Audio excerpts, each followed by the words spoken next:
Hi, I'm Victor Lambs, and you're listening to the Secrets of Stargate, where we talk about hidden meanings and deeper layers found in the Stargate movies, TV series, and more. And joining me today are Jeff Haecker. Hello, Jeff. Hey, Victor. And Lisa Jones. Hi, Lisa. Hey, Victor. And today we are discussing the 20th episode of Season 2 of Stargate Atlantis, Allies. In this episode, Michael, a Wraith previously turned human by Dr. Carson Beckett's retrovirus, leads a hive ship to Atlantis and proposes an alliance. He suggests using the retrovirus to turn enemy Wraith into humans for food, benefiting both his faction and Atlantis by weakening their common enemies. Despite initial success in testing the retrovirus, the plan fails when used on an enemy hive, and the Daedalus is damaged, and the Wraith data, provided by the so-called allies, includes a hidden computer virus that threatens Atlantis' systems, revealing the secrets of intergalactic hyperdrive travel and the location of all human-inhabited worlds. This episode concludes with McKay and Ronon captured, Sheppard's fighter missing, and Atlantis' security compromised, setting the stage for the next season. What did you think of this episode, Jeff? Yeah, this one was good too. I enjoyed the action. I enjoyed kind of it is interesting when you try to have two opposing forces work together, like in this case, Atlantis and the Wraith hive. But I just was shaking my head at Atlantis, like, the Wraith are going to double cross you. It's like anytime they worked with a Gould, anytime they've worked with anyone like that, they're going to get double crossed. And I don't know why they let you, don't air gap your system or something to put the Wraith thing on so that it doesn't get into your system. So, because I couldn't remember exactly how it happened, but I did think I remembered that the Wraith ended up double crossing them. So, the whole time I was just kind of like, why? You guys should know better by now that not to trust them. But it was interesting setting up Michael as, he left as kind of an enemy. He came back as potentially an ally and then is now an enemy again. And I'd forgotten that they had to recast him for this episode. I know he comes back later as Connor Trenier, but I'd forgotten that they had to recast him for this one episode. So that was a little bit jarring at first when I saw Michael. I was like, wait a second, that's not Trip Tucker and Wraith makeup. But yeah, overall, I did really enjoy it. Excellent. What did you think of this episode, Lisa? I really enjoyed it. It was so uncomfortable, right? You just knew bad stuff was going to happen, and I like that. Even I was at Taylor at one point says like, "Well, they're Wraith, like this isn't going to go as planned." So, there was a twist coming, an alliance between the big bad and the good people, the good, your heroes. It's never going to end well, but it's so entertaining to watch how they did it. The humor watching Beckett and them trying to like talk to a Wraith and they're making jokes with it and, all that stuff. It was just so fun. And then they're twisting themselves up and not about the morality of this all. And like the retrovirus they created is now going to be used for the purpose that they created it. But by someone else. And it's just, I don't know. To me, it was a great way to end the season because, Atlantis wasn't getting invaded. They weren't getting blown up. They weren't, it was all these other things they've done in the past. So let's try something new. And it opens the door to, oh no, are the Wraith going to the Milky Way? Oh no. So I liked it. Yeah, I liked it too. Yeah, I do think Brent State, who Connor Trenier, his wife was expecting a baby just as they were going to film this. And so he, talked to the producers and said, I'd like to commit to this, but, at any minute I might have to fly home. So they kind of had Brent State, who played Rev Bem in Andromeda initially. He's been in lots of other stuff too, but he actually played Ferretti in the early episodes of SG-1. So they brought him in to kind of be on standby, and then he, acted the part. And I think he does a great job kind of adopting Connor Trenier's mannerisms.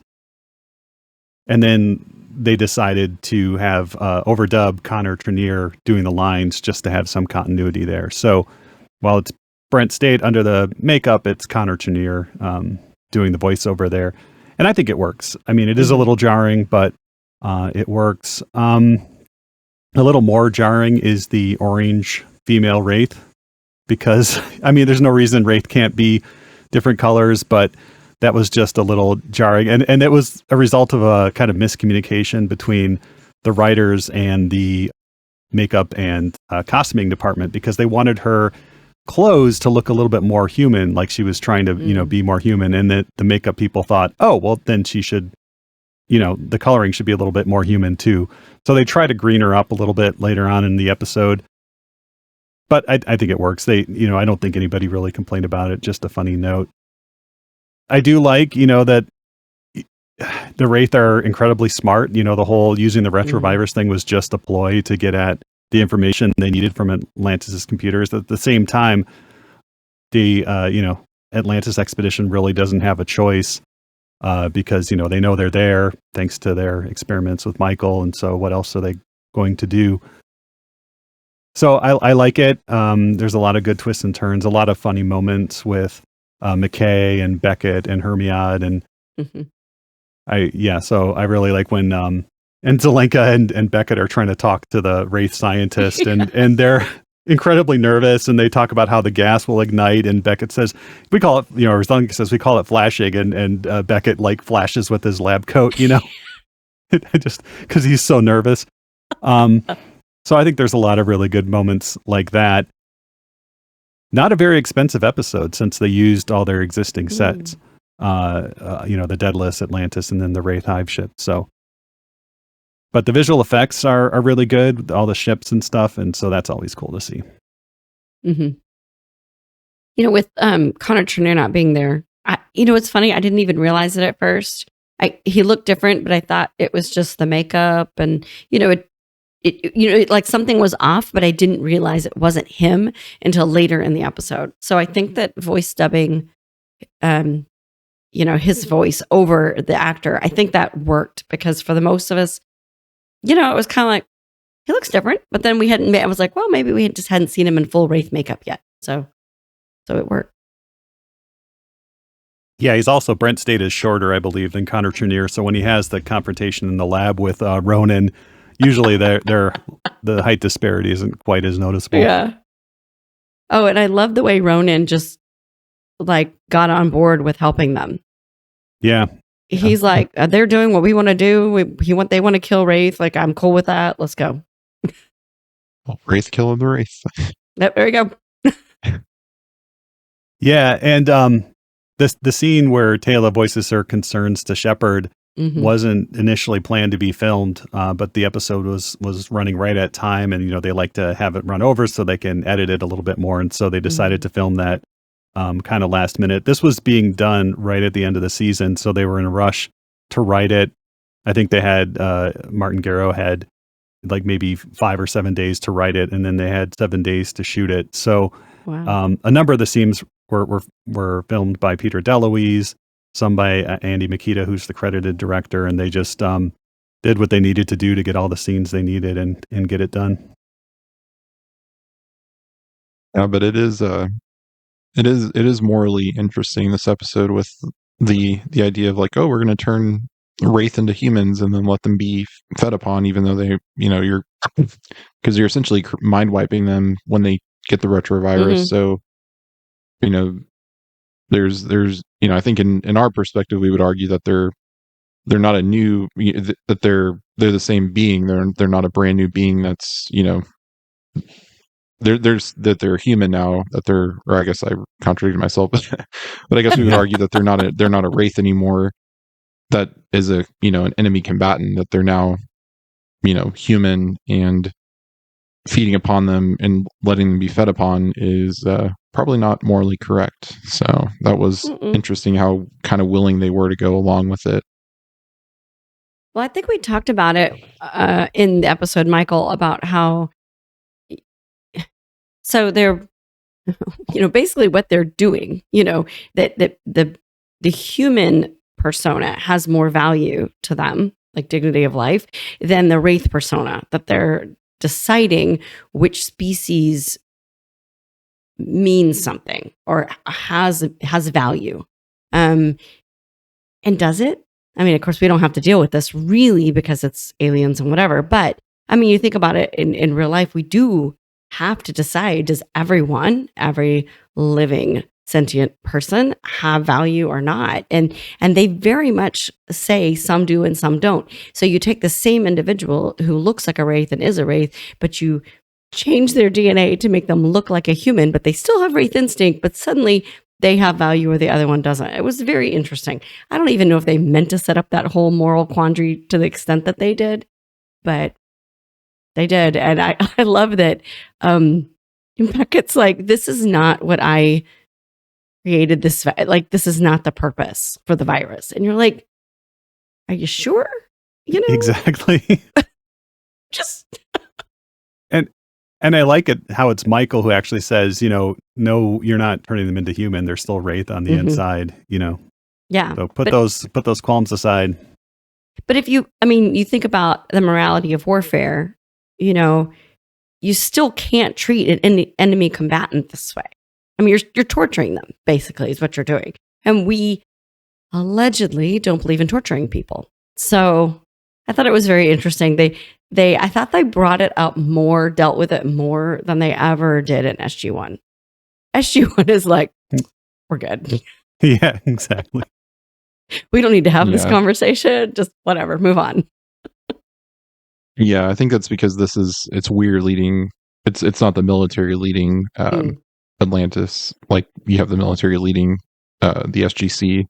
It's weird. It's the international, the IOA or International Commission, whatever it's called. That's kind of overseeing it all. So they have to be a little bit more. They can't just be military mindset. They have to be a little bit more, diplomatic and a little bit more. Not to say moral, but they have to question things a little bit more, I think. Mm-hmm. But they really don't question it a whole lot because they're pretty on board with turning the enemy hives into food for Michael's hive. And even Carson's scene Dr. Beckett's scene where he objects to it comes relatively late in the episode. It's not when they're just first discussing if they're going to work with the Wraith. It's like, yeah, we're pretty far down this path and I'd like to express my misgivings with it now. Just going on the record. Yeah. Yeah. But it was kind of fun watching. Weir seemed a little, Weir coming in SG-1. She was supposed to be this master negotiator, which we've talked about this a couple of times.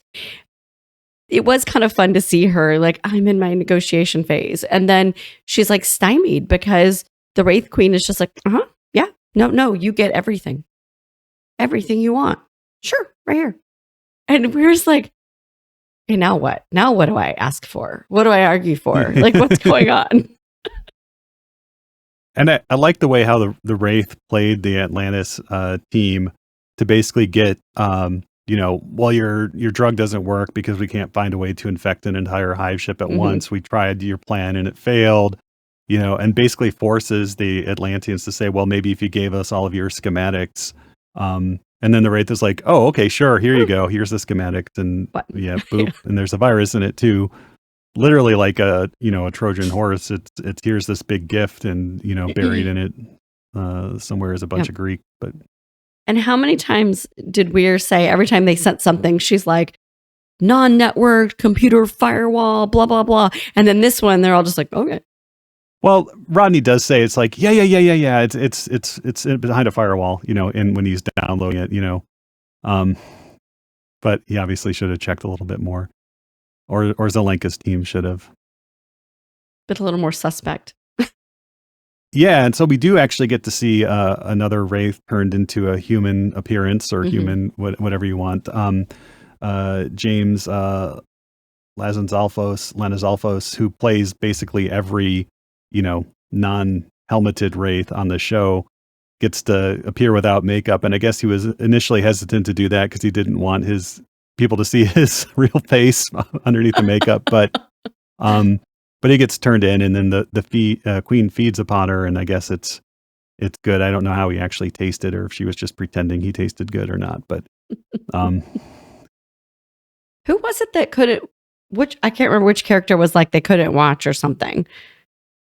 Yeah, there are a bunch of them. I don't know. And then I think Weir was just like, this is what we're. Yeah, this is the result of what we're doing. Maybe it was Sheppard who couldn't watch because he saw, Robert Patrick turned into a skeleton. Yeah. That's true. It still kind of annoyed me that like Atlantis just accepted what the Wraith were saying and giving them. They weren't nobody was questioning anything. Like you'd think at least, I mean, I get Ronan saying, I'm gonna, I have no problem with killing the Wraith, but you think he of all people would say like, have some let's check what they're saying. Let's not just immediately trust and go with what they're saying, and that Rodney should have been a little bit more like, let me build a better firewall or something to prevent something like this from happening. But yeah, so that did kind of annoy me a little bit that they just kind of were so willing to go along with the plan and like not even question what the Wraith were doing. Yeah, at the end of the day, though, the Wraith have the trump card that if you don't do what we say, we'll tell all the other Wraith where you are. So they were they didn't have much of a choice through it. But yeah, so the Atlantis expedition is very accommodating to the Wraith in this episode.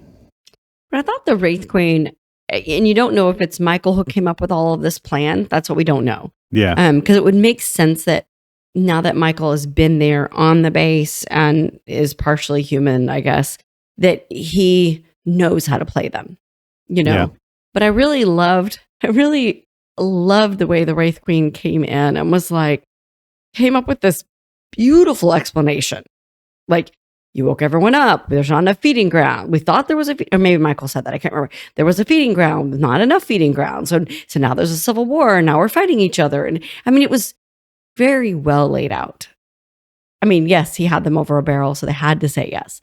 But it was like there was this whole logic to it that they're like, oh, it makes sense. I mean, yeah, it makes sense. Okay. And then it's like, at the end, there'll be less of us. And then when the Atlanteans lost to us, it's because there were so many of us and we won't have as many anymore. So it'll be good for you and fine. And many generations later. And they're all like, well, okay.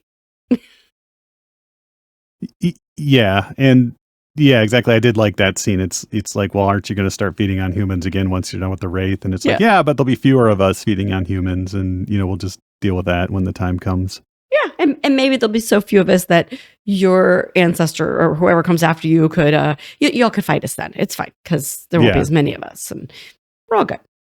But you knew it was telling when Taylor said, like, to Sheppard, like, he's like, "What's bothering you?" And she's like, "Well, they're Wraith, like, yeah, they're Wraith. Like, it's not going to go as planned." And you knew that was you knew something was going to happen, but like that was the moment that they were planting that seed for us to go, just wait.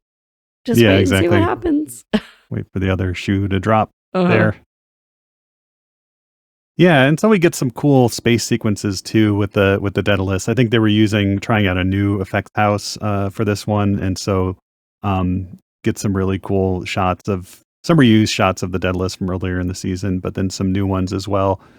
Colonel Caldwell is excellent in this again. Mitch Pileggi, he just does his job, and he's very by the book and professional throughout. Even though everybody else is grappling with these issues, he's just like, nope, got a job to do.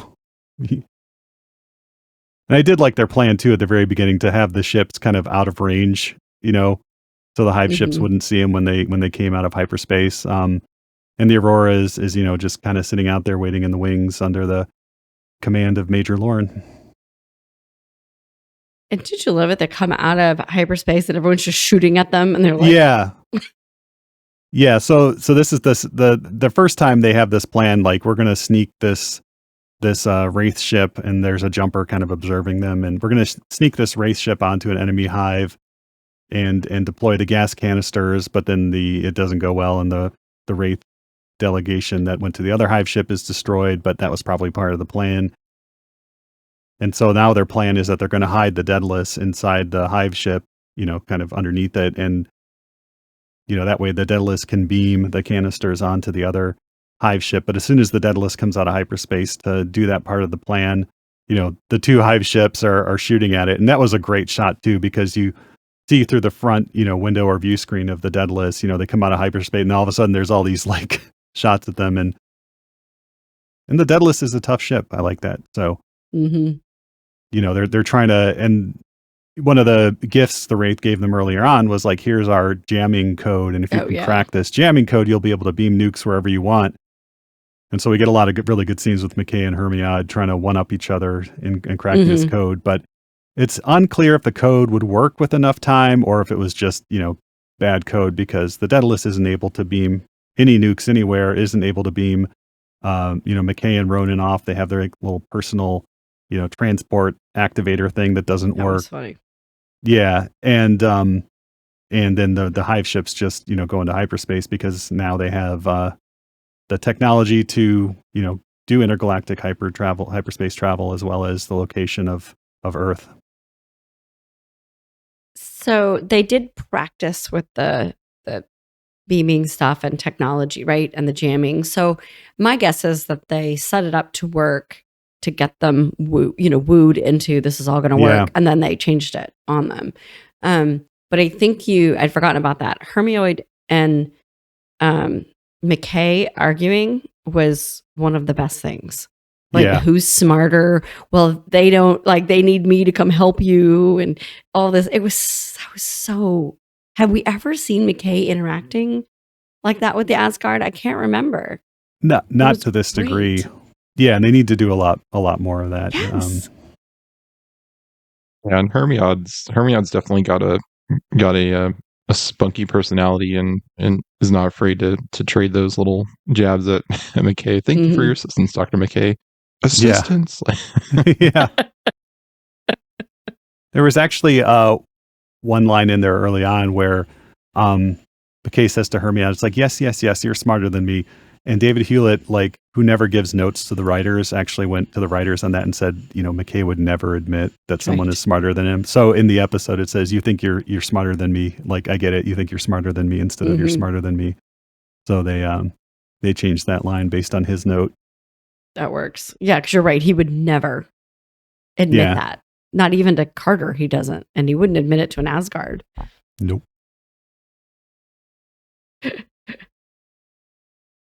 Yeah, and so we're set up for the next season, the 2-parter season premiere here.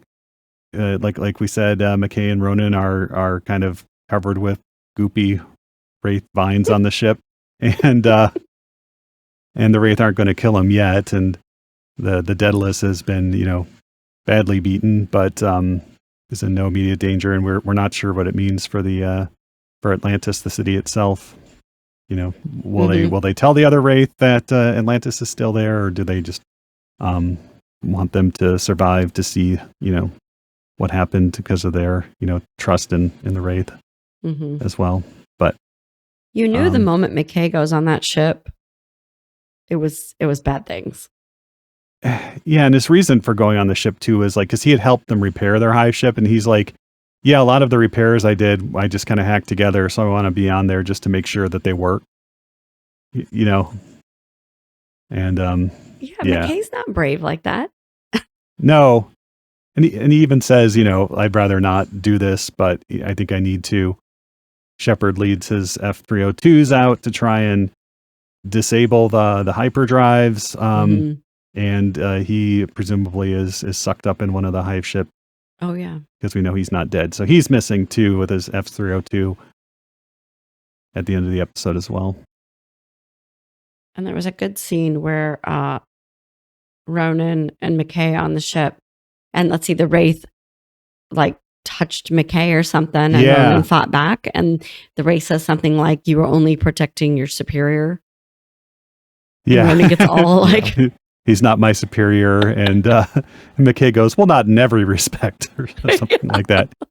I thought that was a very good scene because Ronan's holding the knife at the Wraith scientist's throat. And, McKay's telling him to apologize, and the Wraith diffuses the situation by saying, there's no need to apologize. Yeah.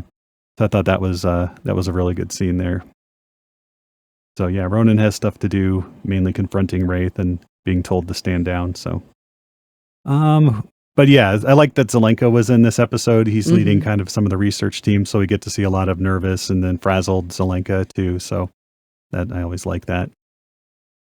Well, and he's, I hate to say the hero, but he's the one who discovers the problem. Well, once all the machines shut off and go boop, and but he knows what they got at least. So we did have some alternate languages Yeah. for this. Most of them were just like allies. In German, we got Die Verbündeten, which is the allied. And then in Japanese, we got Teki no Teki wa Makata, which is the enemy of my enemy is my ally. There you go. Before we move on to feedback, did you have any final thoughts? I mean, this one it was a good one, but yeah, it's a lot of action, so it was not as much. We covered kind of the moral problem that Atlantis doesn't seem to have with creating living or sentient feeding stock for the Wraith. So Atlantis doesn't have a lot of moral problems with anything. They at least consider that's it. true. Yeah. You want to torture Dr. Kavanaugh? Go ahead. They at least show that they acknowledge it, right? What's funny is I always think that the episodes we like are really hard to talk about. And I watched this one, and I just thought this was I don't remember a lot of Atlantis, be honest. So watching it, I was like, this was really engaging, entertaining. I enjoyed it. I liked the way it set it up for the next season. It gave us a new problem with the Wraith versus just Wraith, the whole Michael problem. And I liked seeing it come, like what they did to him, come back to bite them in the butt. I like that. So repeatedly. Yeah. And I so it's kind of like, I don't want to pick it apart because I liked it. Martin Garrow on the commentary said that he likes writing these types of episodes because there's not a lot of exposition. You can just like write the action and it just kind of flows and then you film it that way. So yeah. And they were stupid for not doing all the things we always talk about that they do. But like, whatever, it worked. Yeah. Awesome. And we do have some feedback on our episode on Arthur's Mantle. On YouTube, Eric6788 says, great episode, both the podcast and the episode. So thank you, Eric. I felt like I was going through withdrawal last week without the podcast. So we did take a week off in July. Are you guys doing okay? I can't seem to find the episode from July 18th. I hope it wasn't omitted in error. I love you guys.